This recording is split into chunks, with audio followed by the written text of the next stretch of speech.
মানহানিকর মন্তব্যের অভিযোগ এনে জনসম্মুখে ক্ষমা চাওয়া এবং 10 কোটি টাকা ক্ষতিপূরণ চেয়ে অভিনেত্রী জান্নাতুল ফেরদৌস মিষ্টিকে আইনি নোটিশ দিয়েছে নারী অভিনেত্রী মির্জা ফারজানা ইয়াসমিন তমা উর্ফে তমা মির্জা।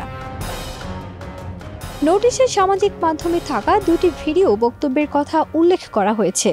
আপনার বয়ফ্রেন্ডকে বিয়ে করব না, তমা মির্জাকে খোঁচা দিয়ে বলেছেন এবং চেটে চেটে নায়িকা হয়েছে তমা মির্জা, বলেছেন মিষ্টি জান্নাত।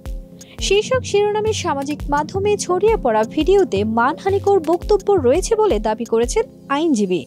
আজ বৃহস্পতিবার রেজিস্ট্রি ডাকযোগে তমা মির্জার পক্ষে এই নোটিশ পাঠান আইনজীবী ব্যারিস্টার সজীব মাহমুদ আলম। নোটিশে বলা হয়, এইসব বক্তব্যে সাংবাদিক ও দেশের জনগণের কাছে তার সুনাম নষ্ট হয়েছে। এই ধরনের বক্তব্য তমার চরিত্র ও ব্যক্তিত্বে আঘাত হেনেছে।